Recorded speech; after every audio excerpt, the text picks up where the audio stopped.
O sistema imune das mucosas é um dos mais importantes e complexos. O trato gastrointestinal, por exemplo, é o maior deles. Ele possui uma enorme quantidade de linfócitos, cerca de 50 bilhões. Essas barreiras incluem principalmente a pele e as mucosas, como as do sistema gastrointestinal, respiratório, geniturinário. Elas formam uma espécie de escudo físico e imunológico que impede a entrada de agentes infecciosos e, ao mesmo tempo, ajuda o corpo a reagir de forma equilibrada quando há contato com o ambiente externo. O sistema imune das mucosas é um dos mais importantes e complexos. O trato gastrointestinal, por exemplo, é o maior deles. Ele possui uma enorme quantidade de linfócitos, cerca de 50 bilhões, e produz mais anticorpos do que todas as outras partes do sistema imune juntas. Isso acontece porque o intestino tem uma grande área de superfície, feita para absorver nutrientes, mas também precisa defender dos trilhões de bactérias que vivem ali. A pele também é uma barreira essencial. Ela é resistente, seca e fria, o que dificulta a entrada de micro-organismos. Já as mucosas, por serem úmidas e quentes, acabam sendo mais vulneráveis, o que exige mecanismos de defesa diferentes. Por isso, cada tipo de barreira tem um sistema imune adaptado para suas próprias características. De forma geral, essas bactérias têm uma organização anatômica parecida. A camada epitelial é a primeira proteção física, impedindo a invasão de micro-organismos. Logo abaixo, há um tecido conjuntivo com várias células de defesa. Também existem estruturas chamadas tecidos linfóides associados à mucosa, conhecidos como malte. Nesses locais, as respostas imunes adaptativas são iniciadas, ou seja, o corpo começa a produzir células de defesa especializadas para aquele micro-organismo. Um ponto interessante é que os linfócitos ativados nessas regiões não ficam parados. Eles entram na corrente sanguínea e têm a capacidade de retomar para o mesmo tipo de tecido onde a infecção começou. Por exemplo, linfócitos ativados no intestino tendem a voltar para a mucosa intestinal. Isso ajuda o corpo a direcionar a defesa exatamente para o lugar certo. Outro aspecto muito importante é o papel regulador desses sistemas. As barreiras epiteliais não servem apenas para combater micro-organismos, mas também para evitar reações exageradas contra substâncias inofensivas, como alimentos ou contra as bactérias comensais, aquelas que vivem normalmente no nosso corpo e até ajudam. Esse equilíbrio é essencial para que o sistema imune não ataque o que é bom ou inofensivo, o que poderia causar inflamações e doenças. Em resumo, a imunidade nas barreiras epiteliais é fundamental porque combina proteção física, células de defesa especializadas e mecanismos de regulação. Ela mantém um equilíbrio entre combater o que é perigoso e tolerar o que é necessário, garantindo a defesa e o bom funcionamento no nosso organismo. Agora eu vou passar a fala para nossa amiga Lavínia. Oi, gente! Hoje eu vou falar um pouquinho sobre a imunidade no sistema gastrointestinal, que é uma parte super importante das defesas do nosso corpo. O trato gastrointestinal é basicamente um grande tubo que vai da boca até o ânus, e ele é todo revestido por células epiteliais. Essas células formam uma barreira física, impedindo que os micro-organismos ou substâncias estranhas entrem e causem infecções ou inflamações. Logo abaixo dessa camada epitelial, a gente tem a lâmina própria, que é riquíssima em vasos sanguíneos, vasos linfáticos e também tecido linfóide, que é onde ficam várias células de defesa prontas para agir se algum invasor aparecer. Por baixo de tudo isso vem a submucosa, que conecta a mucosa ao músculo e dá sustentação ao trato gastrointestinal, ajudando a manter essa barreira firme e funcionando bem. Quando a gente fala das defesas do intestino, dá para dividir em duas partes principais, a imunidade inata e a imunidade adaptativa. A imunidade inata é a primeira a entrar em ação. Ela responde de forma rápida e geral, sem precisar reconhecer exatamente qual é o invasor. As principais células envolvidas aqui são os macrófagos e as células NK, que são natural killers, e os neutrófilos. Essas células já começam atacando e destruindo os micro-organismos logo no início da infecção. Mas a proteção inata também vem das barreiras físicas e químicas. Um bom exemplo é o muco intestinal, que reveste a parede do intestino, e esse muco tem muitas proteínas que são chamadas de mucinas, que formam uma camada espessa e viscosa, impedindo que os micro-organismos entrem em contato direto com as células do intestino. É como se fosse um escudo de proteção mesmo. Esse muco está sempre se renovando e adaptando-se, o que é essencial, já que o intestino vive em contato com diferentes tipos de bactérias, tanto as boas, que fazem parte da microbiota, quanto as ruins, que podem causar doenças. Outro ponto importante são as defensinas, que são substâncias com uma ação antimicrobiana produzidas pelas células epiteliais. Elas ajudam a combater bactérias, fungos e vírus. E quando há deficiência dessas proteínas, o intestino pode ficar mais vulnerável e levar doenças inflamatórias intestinais. Agora, falando da imunidade adaptativa, ela é um tipo de defesa mais lenta, mas é muito específica. Aqui, quem entra em cena são os linfócitos B e T, que reconhecem antígenos específicos, ou seja, eles sabem exatamente com quem os micro-organismos estão lidando.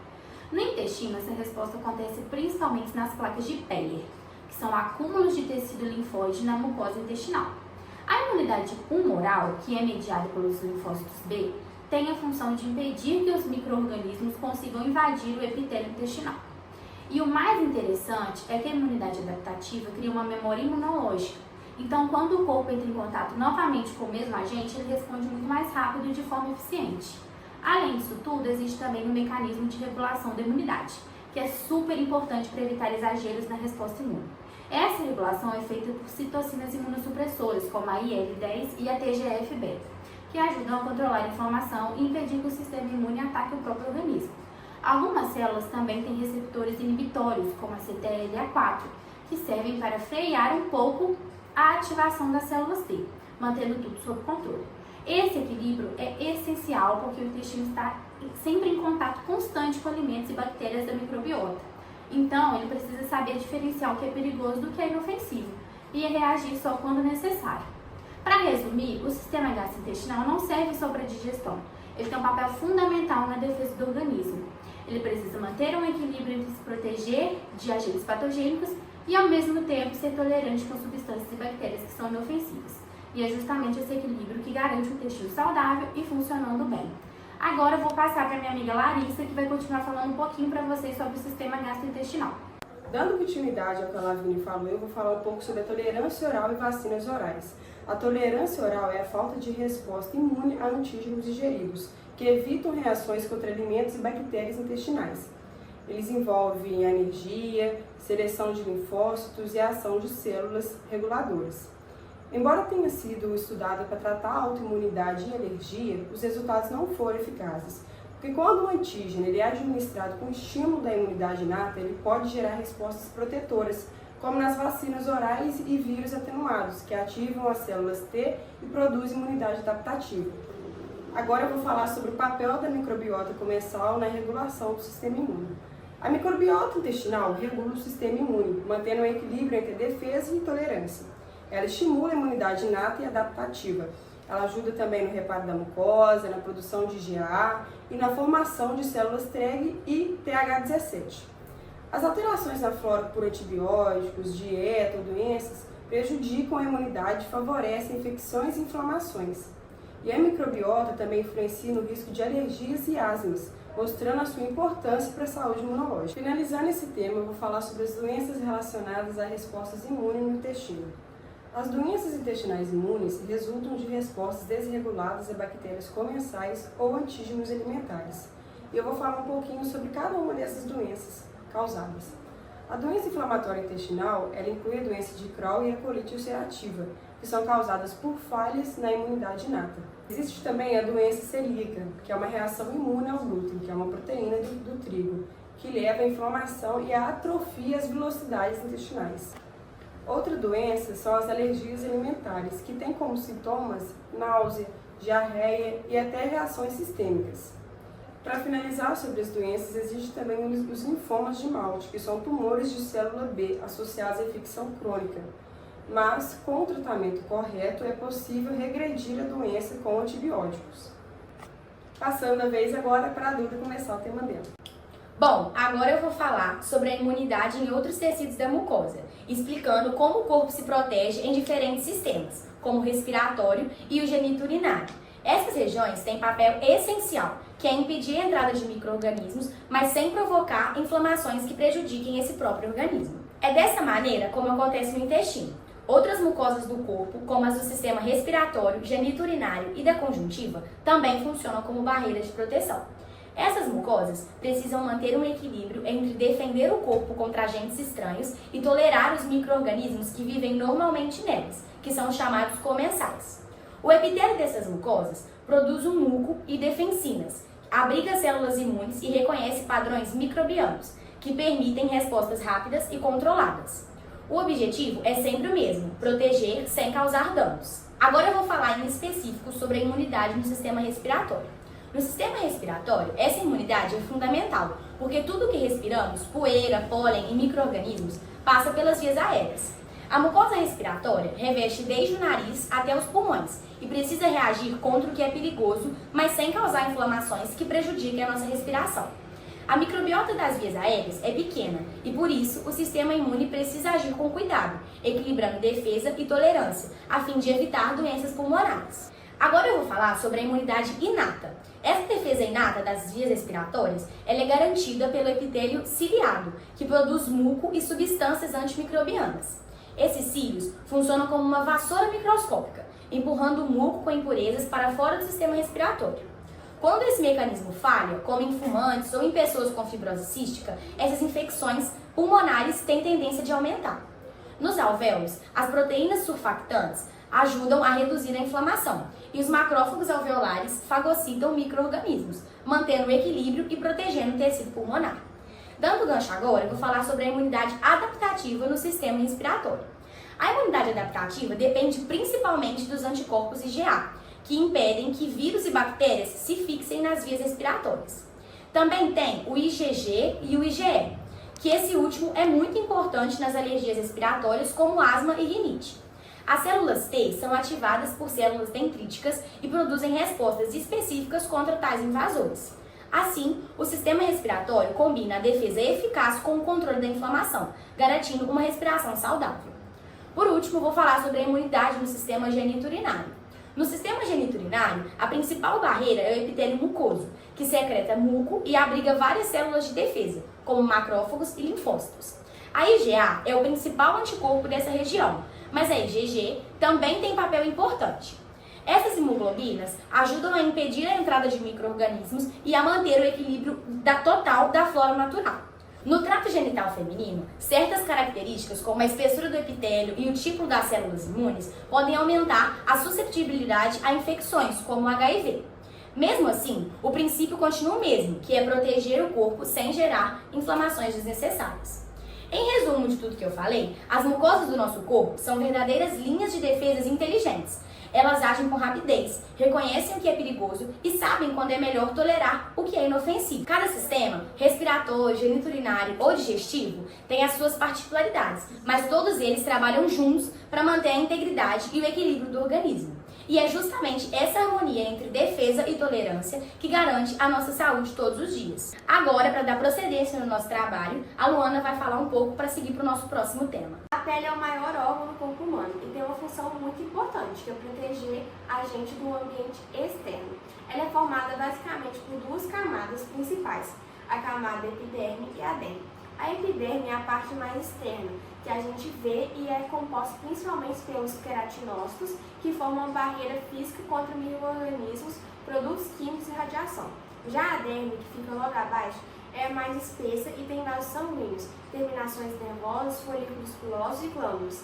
Mas além dessa barreira física, a pele também tem um papel muito ativo no sistema imunológico, funcionando como uma verdadeira primeira linha de defesa do corpo. Na epiderme, as células mais abundantes são os queratinócitos, e elas não servem só para formar uma barreira, elas também participam da defesa, produzindo peptídeos antimicrobianos, como defensinas, e as cetelicidinas, que ajudam a eliminar bactérias e fungos. Essas células também liberam citocinas inflamatórias tipo TNF, IL-1 e IL-6, que atraem outras células de defesa para o local quando ocorre uma infecção ou lesão.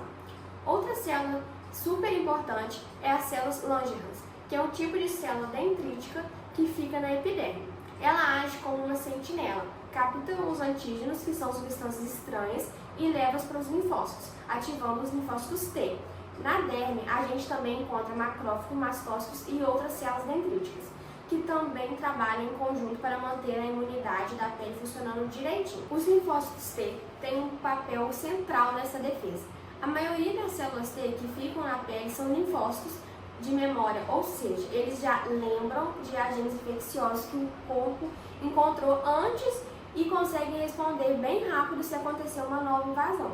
Existem vários tipos de células T, como TH1, TH2, TH17 e TREG. E cada uma dessas tem uma função diferente. A TH1 e TH17 ajudam na defesa contra micro-organismos, enquanto a TH2 já são mais envolvidas nas respostas alérgicas. Já a TREG tem um papel de equilibrar e controlar a inflamação, que evita o sistema imune que reage de forma exagerada. Essa diversidade de células T faz com que a pele consiga equilibrar bem a proteção e a tolerância, reagindo quando precisa, mas também evitando inflamações desnecessárias. Vitamina D e Homen. Um ponto bem interessante é a relação entre a vitamina D e o chamado Homen das células T, que é o processo de direcionamento deles para a pele. A exposição ao sol, principalmente à luz UVB, estimula a produção de vitamina D3, que é depois convertida na forma ativa da vitamina D. Essa forma ativa ajuda a regular a migração das células T e também influencia a produção de citocinas, controlando a resposta imune da pele. Ou seja, a vitamina D tem um papel imunomodelador importante e ela ajuda o sistema imune da pele a funcionar bem, sem exageros, mantendo equilíbrio entre proteção e inflamação. Quando esse equilíbrio se perde, surgem as doenças inflamatórias da pele. Dois exemplos bem conhecidos são a psoríase e a dermatite atópica. Na psoríase, há uma ativação exagerada nas células TH1 e TH17, o que causa inflamação crônica e uma proliferação muito rápida dos queratinócitos, formando aquelas placas espessas e avermelhadas. Já na dermatite atópica, o problema está mais ligado a uma resposta TH2, exagerada a uma barreira cutânea fragilizada, geralmente por mutações na proteína filagrina, ou o que facilita a entrada de alérgenos e micro-organismos. Essas doenças mostram como qualquer desregulação do sistema imune da pele pode levar a inflamações crônicas e desconforto. Então, para fechar, a pele não é só uma barreira física, ela é um verdadeiro órgão imunológico ativo que integra a imunidade nativa e adaptativa para proteger o corpo. Ela é capaz de reconhecer, responder e até lembrar dos agentes que a atacam. E, ao mesmo tempo, precisa manter um equilíbrio para não reagir demais. O sistema imune cutâneo é um exemplo incrível de como o nosso corpo trabalha de forma integrada para garantir saúde e proteção o tempo todo. Agora, para finalizar, a Isadora vai passar para a gente o último tema. Olá! Agora, caminhando para o fim do nosso trabalho, vou falar um pouco dos tecidos imunologicamente privilegiados. Inicialmente, vou falar de seus objetivos, funções e o que são. São locais do corpo onde a resposta imune é limitada ou controlada para evitar danos e prejuízos a estruturas sensíveis. Temos, por exemplo, o cérebro, olhos, testículos e útero durante a gestação. A sua função nada mais é que proteger esses tecidos contra inflamações que poderiam causar prejuízos graves, mesmo que isso permita a permanência de antígenos, e tem como objetivo preservar estruturas vitais e suas funções. Como o olho, as inflamações poderiam prejudicar a visão, por isso possuem barreiras anatômicas e substâncias imunossupressoras.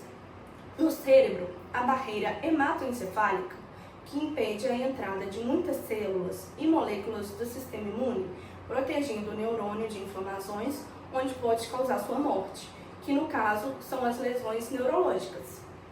Já os testículos apresentam barreira hematotesticular e células que produzem fatores imunossupressoras, protegendo os espermatozoides.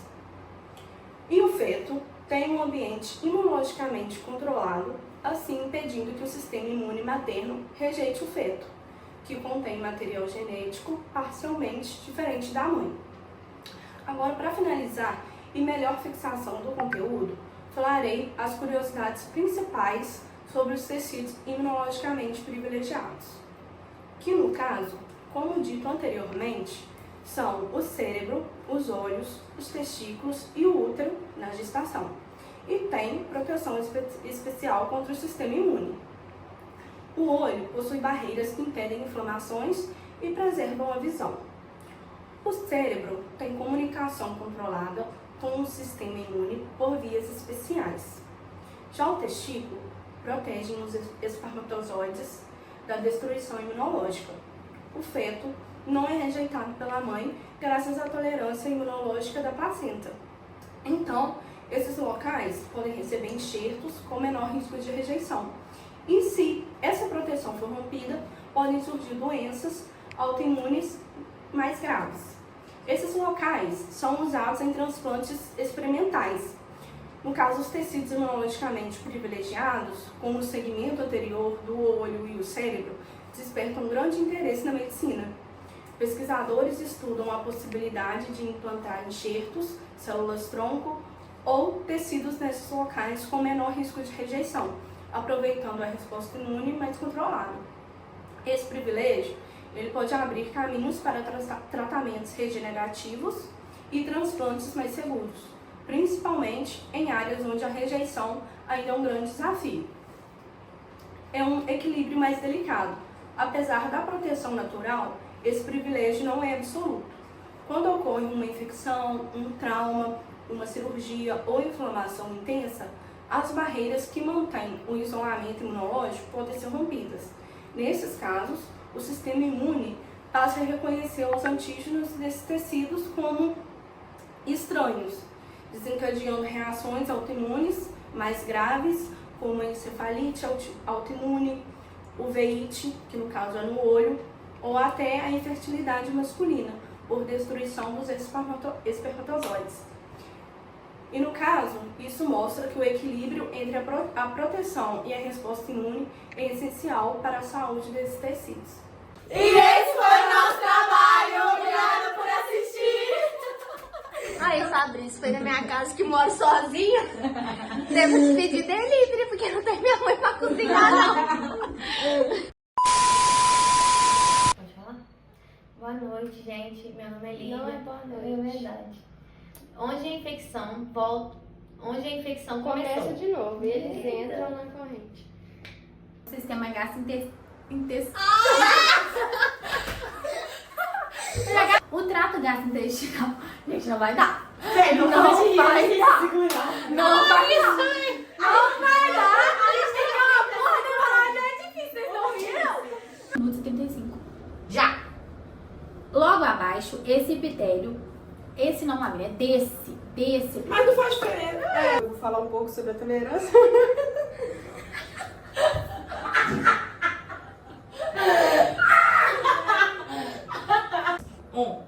Sobre o papel da microbiota comensal, né?